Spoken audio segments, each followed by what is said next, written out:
In Manhattan's glittering dining scene, a billionaire's cruel challenge to a waitress sparks a collision of ambition, sacrifice, and redemption, unraveling secrets that reshape their worlds in unexpected ways. Welcome to Life Bond Tales. Comment from where you are listening this story. In the heart of Manhattan's Upper West Side, Etoile glowed like a beacon of opulence, its crystal chandeliers casting prisms across linen-draped tables where New York's elite whispered deals over plates of truffle-dusted scallops. The air hummed with the clink of wineglasses and the soft cadence of power, a sanctuary for those who shaped the world with a signature or a nod. Ethan Caldwell, at 45, was the undisputed king of this realm, the billionaire CEO of Aurum Enterprises, a luxury empire that spun desire into gold with diamond-encrusted watches, silk dresses that whispered wealth, and fragrances that bottled ambition. His Tribeca penthouse, with its floor-to-ceiling windows framing the city's skyline, was less a home than a fortress, reflecting a life of relentless control, every meeting scheduled to the minute, every handshake calculated for advantage. Ethan's sharp blue eyes missed nothing, his tailored suit's armor for a man who'd clawed his way from a modest Brooklyn upbringing, haunted by the memory of his mother's death to leukemia when he was 19, a loss that fueled his hunger to conquer, but left his heart sealed shut. Across the dining room, Isabella Morales, 30, moved like a shadow in her crisp black waitress uniform, her warm brown eyes scanning the room with a quiet intensity that belied her role. Born in Lima, Peru, she'd come to New York at 14 with her father, Miguel, a factory worker whose dreams of a better life now hung on the edge of a heart disease diagnosis, his hospital bills piling faster than Isabella's double shifts could cover.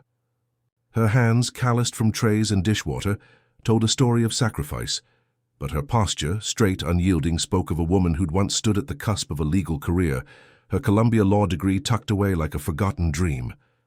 That night, Ethan hosted a table of Parisian investors, their laughter loud as they toasted a deal to expand Aurum into Europe, a 100-page contract in dense French lying before them like a trophy.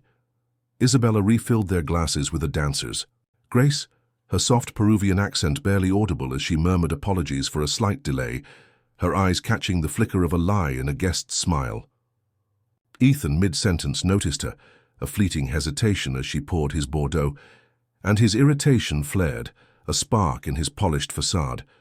"What's the hold-up, sweetheart?" he snapped, his voice carrying just enough to draw smirks. From the investors, their amusement a cruel echo in the glittering room. The word sweetheart landed like a slap, but Isabella's face remained a mask of calm, her lips parting only to say, "My apologies, sir," before gliding away. Ethan dismissed her, his mind already back on the deal, but something in her steady gaze lingered, a glint of defiance, a hint of steel. Then, as the investors bantered about the contract's complexity, Ethan's wine-fueled bravado surged, a reckless impulse to assert his dominance. "Hey, waitress," he called, sliding the contract across the table, his voice slicing through the hum of Etoile. "You're Latin, right? If you're so smart, summarize this in French. Let's see if you can keep up." The table erupted in laughter, glasses clinking like applause, the investors' eyes gleaming with mockery. Isabella froze, her fingers brushing the contract's edge, her expression unreadable, not fear, not anger, but something deeper, like a storm gathering strength. Without a word, she tucked the document under her arm and walked toward the kitchen, her steps deliberate, her back a line of quiet resolve. The laughter swelled, but Ethan felt a prickle of unease, a whisper that he'd just lit a fuse he couldn't extinguish. Her silence wasn't surrender. It was a challenge, and as the investors raised their glasses, Ethan's smirk faltered, a crack in his fortress of control. The morning sun sliced through the glass walls of Ethan Caldwell's Tribeca office, 30 floors above the city's pulse, where he sat surrounded by sleek monitors and the faint scent of his custom-blended cologne. The contract from last night's dinner at Etoile lay on his desk, its pages now a silent rebuke, transformed by Isabella Morales into a masterpiece of precision. She'd returned it via courier before dawn, each clause translated from French to flawless English, her handwritten notes in the margins dissecting hidden risks with a surgeon's accuracy, a tax loophole that could drain millions, an ethical oversight that could spark backlash, a cultural nuance that could sour the Parisian deal. Tucked inside was a single sheet of paper, her script elegant but sharp. "Mr. Caldwell, assumptions are costly. Read carefully next time. Isabella Morales." Ethan's pulse quickened as he read it again, his fingers tracing her words, each one a quiet detonation in his carefully ordered world. He was used to being the smartest in the room, his mind a steel trap for details.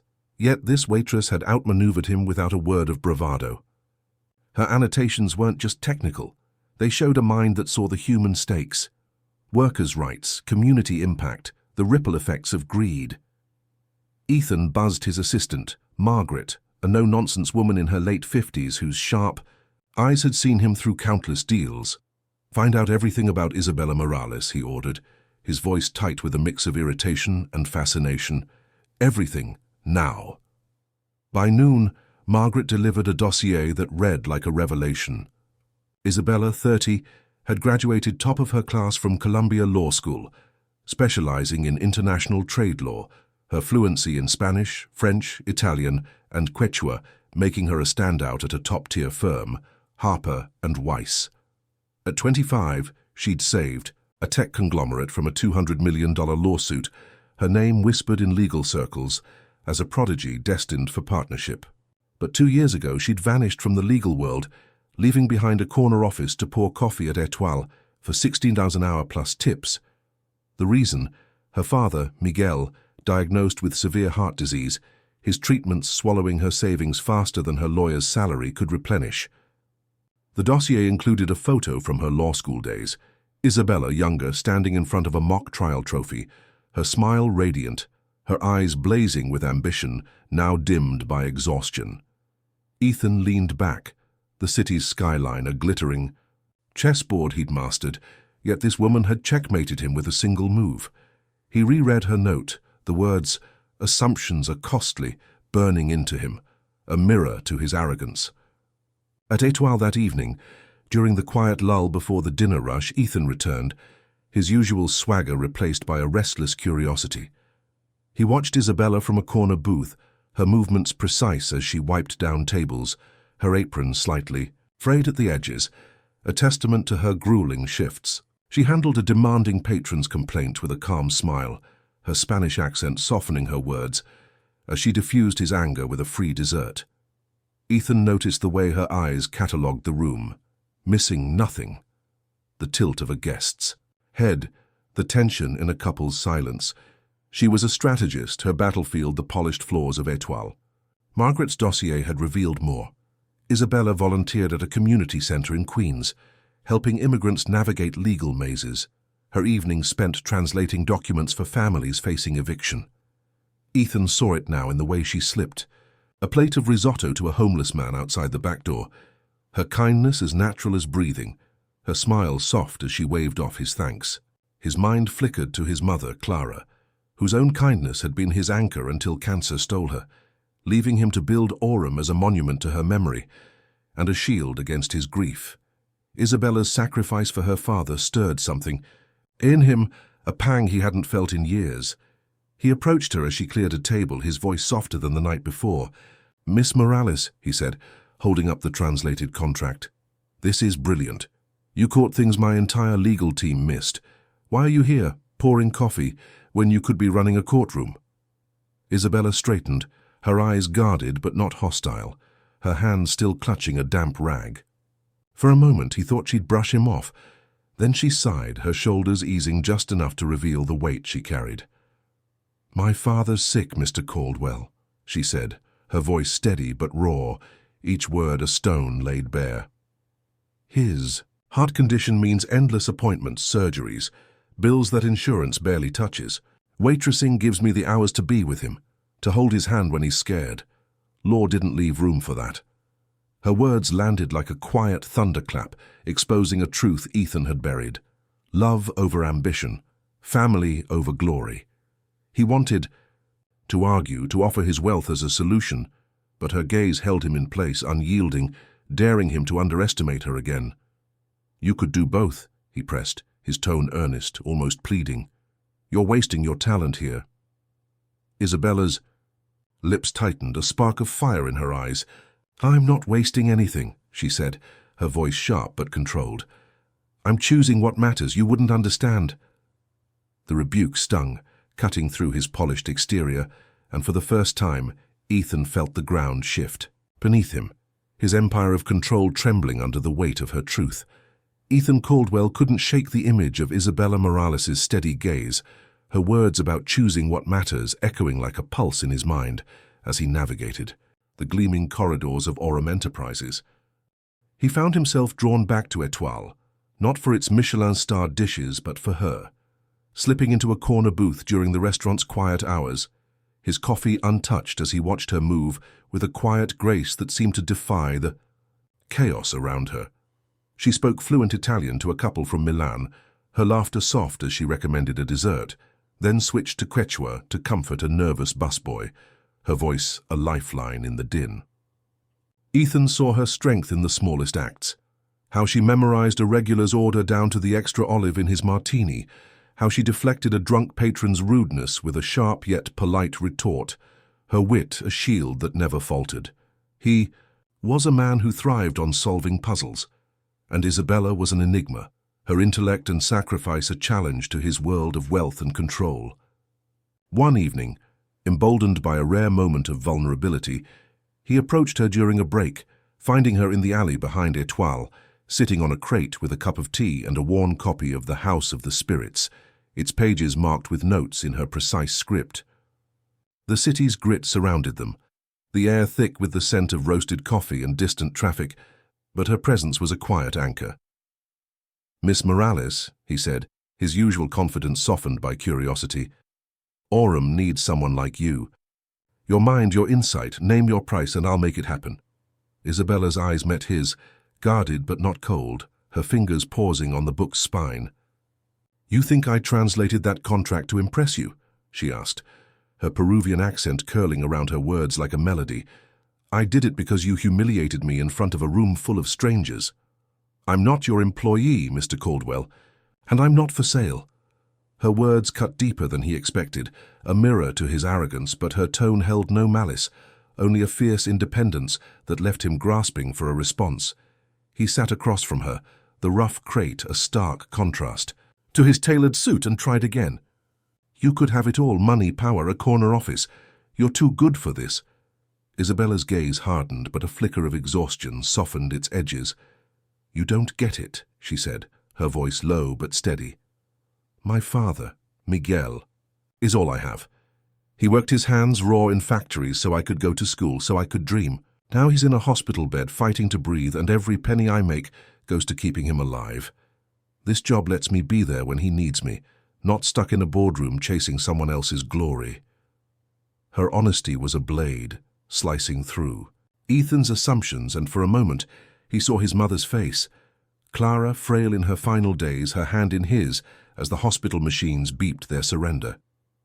He wanted to tell Isabella he understood loss, that he'd built Orem to outrun that pain, but the words caught in his throat. Instead, he leaned forward, his voice earnest. What if I could help? With the bills, with your father. No strings attached. Isabella's eyes softened, a glimmer of gratitude quickly tempered by resolve. I don't take handouts, she said, her tone firm but kind. I've been taking care of him since I was a kid. I'll figure it out. Ethan nodded, respecting her pride, but frustrated by it, a part of him wanting to fix her problems. With a check, the way he solved everything else. You're stubborn, he said, a hint of admiration breaking through. Takes one to know one, she replied, a faint smile tugging at her lips, the first crack in her armor, and for a moment, the alley felt like a bridge between their worlds. Over the next weeks, Ethan kept returning, drawn to her orbit like a planet to a star. He learned her rhythms, the way she tutored a co-worker's son in math during slow shifts, her patience endless as she explained fractions, or how she slipped extra bread to a street vendor outside, her kindness a reflex.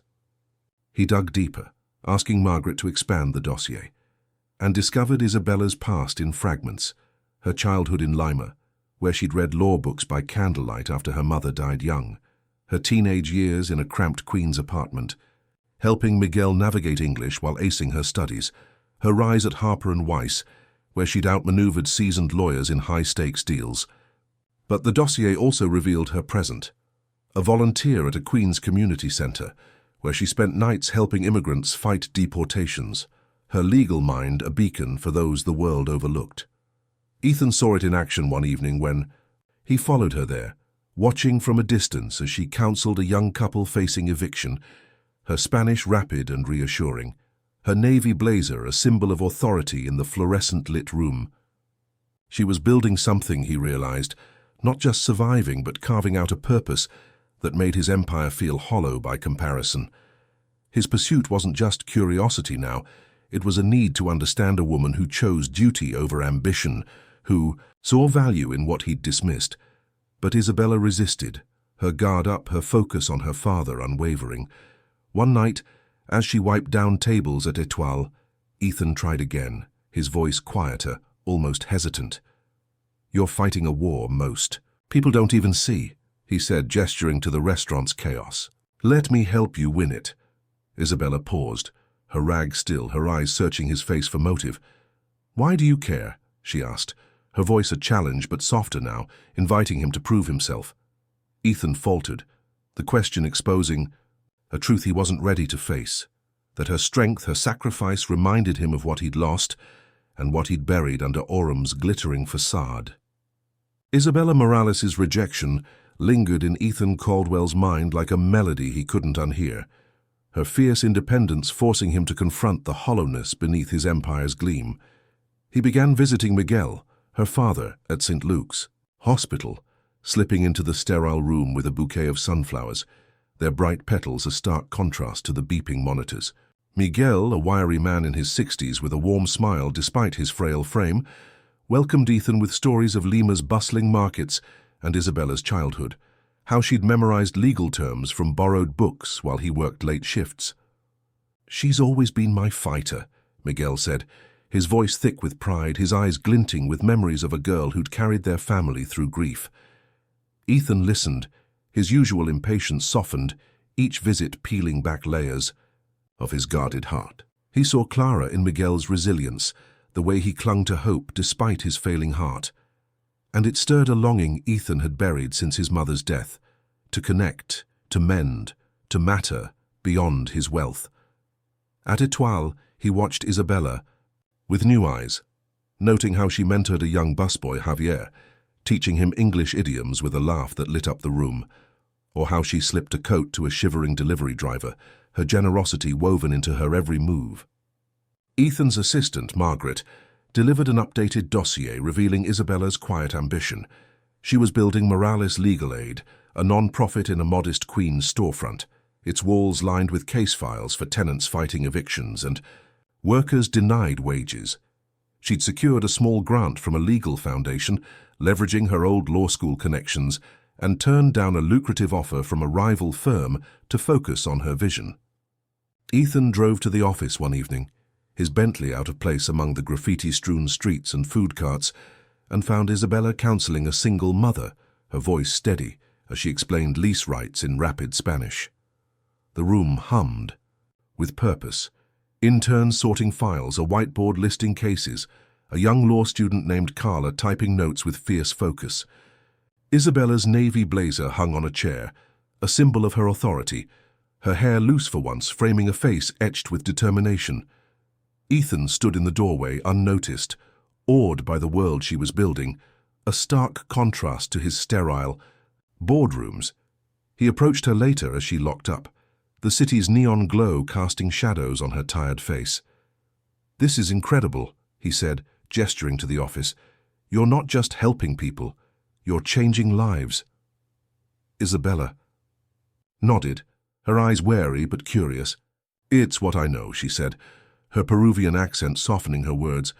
"The law was my dream, but this, helping people like my father, like me, it's my purpose." Ethan felt a surge of shame, his billions suddenly trivial against her impact. He wanted to help, to be part of her world, but his usual tools, money, power, felt inadequate. Days later, he acted on impulse, arranging an anonymous payment for one of Miguel's hospital bills, a six-figure sum wired through a discreet foundation. Isabella discovered it, her eyes narrowing when she confronted him at Etoile, her apron tied tight, her voice low to avoid the staff's ears. "Are you paid the bill?" she said, not a question but a statement, her gaze piercing. "I told you I don't take handouts." Ethan held up his hands, his voice earnest. "It wasn't charity. It was respect. For you, for Miguel. You're carrying too much alone." Her expression softened, a flicker of gratitude breaking through, but she shook her head. "I appreciate it, but I fight my own battles, always have." The words weren't harsh, but they were final, a line drawn in the sand. Ethan nodded, stepping back, but her strength only deepened his resolve to understand her, to earn her trust.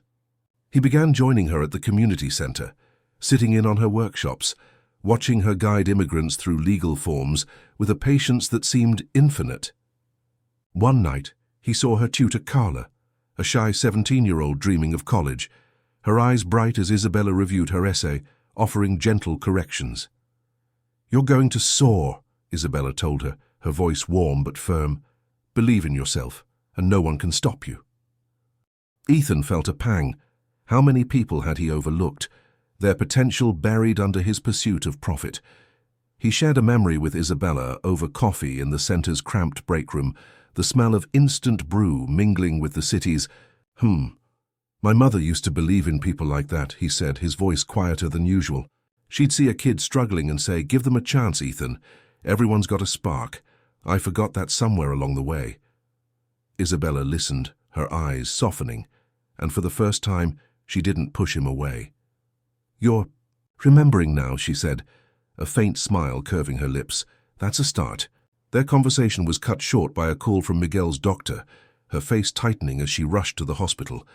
Ethan followed, uninvited but unable to stay away, and found her sitting by Miguel's bed, holding his hand as he slept. The monitors a steady rhythm. She didn't ask him to leave, and in that quiet moment Ethan saw the depth of her love, her sacrifice, and it cracked something open in him, a desire to be more than the man who'd mocked her, to build something, real, inspired by her fire.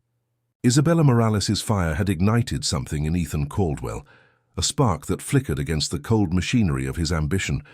But the world she inhabited was moving faster now, its stakes sharper. Unbeknownst to Ethan, Isabella had been advising Solara, a small ethical fashion brand struggling to carve a niche against giants like Aurum Enterprises. Her legal expertise, honed in late-night sessions at her Queen's office, helped Solara secure a groundbreaking deal with a cooperative of Peruvian artisans, offering fair wages and sustainable materials that undercut Aurum's European expansion with better terms. She hadn't targeted Ethan's empire. Her focus was Solara's mission, aligning with her values of justice and community. When Ethan discovered this through a report from Margaret, his initial instinct was irritation. How had a waitress outmaneuvered? Him again? But as he read the details, her strategy laid bare in contract clauses and ethical commitments. Irritation gave way to admiration. Isabella wasn't playing his game. She was rewriting the rules, her moral clarity a challenge to his cutthroat world. He found her at the community center one evening, mentoring Carla, now drafting college applications with a focus that mirrored Isabella's own. Ethan joined them, sitting quietly as Isabella reviewed Carla's essay, her encouragement a steady drumbeat. "You're telling your story, Carla, make it sing." He spoke up after, his voice low to avoid disrupting the room's hum. "I heard about Solara," he said, meeting her eyes. "You're not just building a firm, you're reshaping the game. I respect that." Isabella's gaze held his, searching for sincerity, then softened. "It's not about winning, Mr. Caldwell," she said, her Peruvian accent a gentle cadence. "It's about doing what's right. Solara's artisans deserve a voice, not a corporation's boot." Her words landed like a quiet truth, and Ethan nodded, seeing her not as a rival but as a force, her principles a mirror to his compromises. Their connection deepened one night at the center, where Ethan shared a memory over lukewarm tea, the fluorescent lights casting long shadows. "My mother, Clara, used to knit blankets for shelters," he said, his voice raw. She'd say every stitch was a prayer for someone's warmth. I built Aurum to honor her, but somewhere I lost her heart.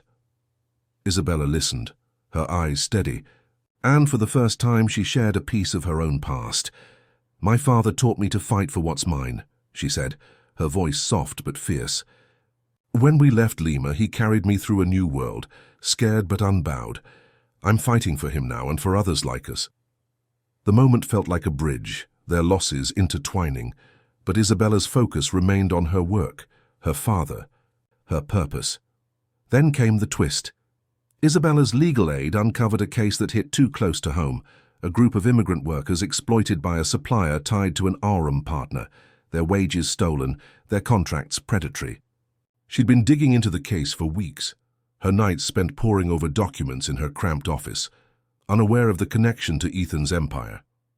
When she traced the supplier to Aurum's network, her heart sank.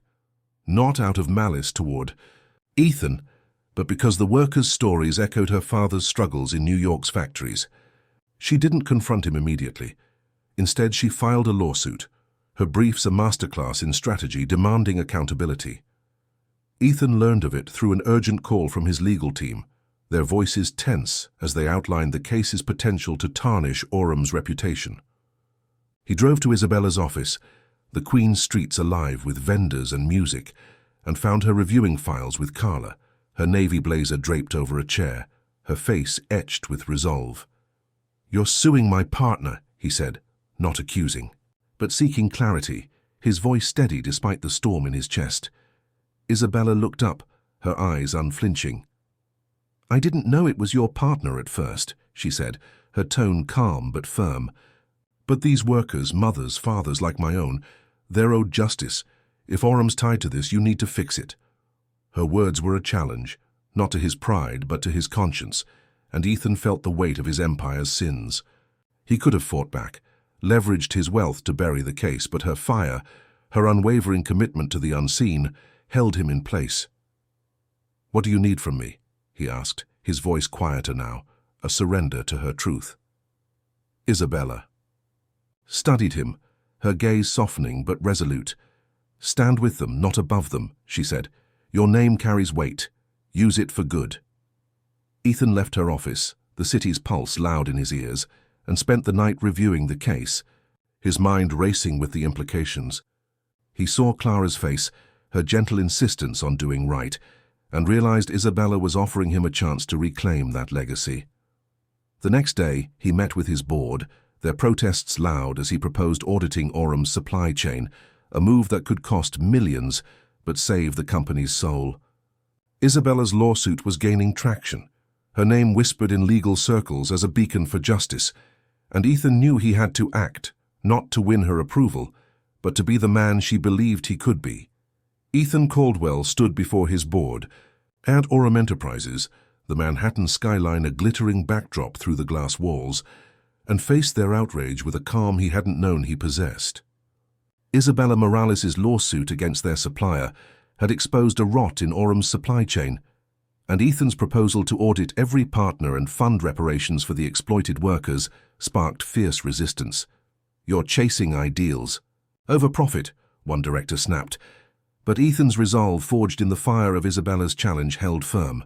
He announced a pro bono initiative, redirecting millions to support workers' rights and small businesses, a move that stunned the board but earned nods from younger members. Days later, he met Isabella at her Queen's office, the air thick with the scent of ink and coffee, and pledged Aurum's support for Morales' legal aid, offering resources without control. "This is a partnership," he said, his voice steady, "not a buyout." Isabella's eyes met his, a spark of respect flickering as she nodded, agreeing to collaborate but on her terms, her independence unyielding. Her lawsuit reached its climax in a packed courtroom, where her legal briefs dismantled the supplier's defenses, securing a landmark settlement that restored wages to dozens of workers and forced reforms across the industry. The victory rippled through the city, her name emblazoned in headlines as a champion for the overlooked. Weeks later, she was invited to speak at Columbia Law School's annual conference, her keynote, "Strength in the Shadows," a raw, hopeful call to fight for the invisible.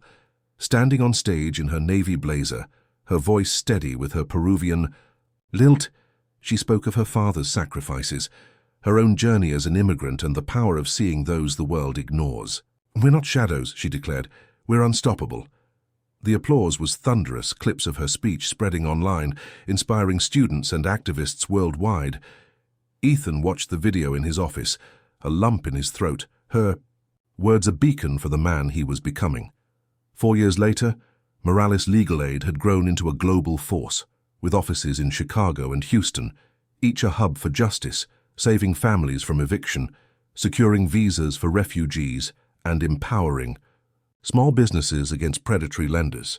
Isabella's father, Miguel, now in remission, sat in his hospital room, its walls adorned with articles about her victories, a photo of her law school graduation, and a drawing by Carla, now a Columbia freshman studying law, her scholarship secured through Isabella's mentorship.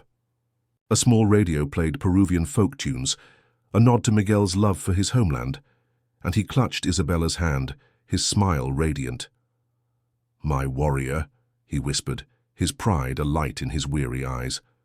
Isabella had expanded her community, center program, now guiding over 300 young immigrants in law, tech, and leadership, with Carla leading a new cohort and Javier, now a college sophomore, designing urban gardens to honor his roots. Ethan, transformed by Isabella's example, overhauled Orum's culture, launching the Clara Caldwell Fund, named for his mother, to support ethical startups and cancer patients, its gala drawing thousands, including a speech where he admitted his past arrogance, his voice breaking as he credited Isabella's influence. He volunteered at the Queen's Center, teaching entrepreneurship alongside her legal workshops, his tailored suits replaced by rolled-up sleeves, his laughter genuine as he mentored teens like Javier. Orum's profits soared, proving ethics and success could coexist, though Ethan faced pushback from old guard investors, their grumbling drowned out by a new generation's applause. Isabella's impact stretched further. Her Columbia speech sparked a nationwide movement, with law schools adopting her community-based legal aid model. She was profiled in major outlets, her photo, a confident woman in her navy blazer, surrounded by Carla, Javier, and other mentees, becoming a symbol of hope. A publisher signed her for a memoir, Unseen, Unstoppable, its excerpts raw with stories of immigration and caregiving, set for release the following year. She launched the Miguel Morales Legacy Fund, a scholarship for immigrant women in law, funded by her speaking fees and donations from inspired clients. At its launch, Miguel, in a wheelchair but beaming, told her, "You've made my heart bigger than I ever dreamed." Ethan's transformation was quieter, but profound. He visited Miguel weekly, their talks a lifeline, Miguel's wit sharpening Ethan's humility. "My Isabella doesn't need you," Miguel teased, a bouquet of sunflowers from Ethan on his nightstand, "but she's glad you've changed." Ethan connected with Carla and Javier, their dreams a family bound by Isabella's vision. One evening he returned to Etoile, its opulence a distant memory of their first clash. The manager, Rosa, handed him a letter from Isabella, her script precise but warm. "Thank you for growing, Ethan. Keep lifting the unseen. Tell Carla to chase the stars. She'll outshine me. Tell Javier his gardens will bloom. Tell Miguel. I'll always fight for him, and you're not the man who mocked me. You're better. Don't stop." Ethan stepped into Central Park, the skyline sparkling like a promise.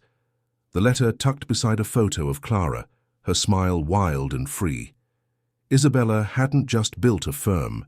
She'd forged a legacy of resilience, sacrifice, and strength, showing Ethan that success wasn't conquest but connection. He wasn't there yet, but each step felt right, a path lit by her fire, Clara's love, and the lives he now touched. Somewhere, he knew Miguel was cheering, Clara was smiling, and Isabella was leading the way.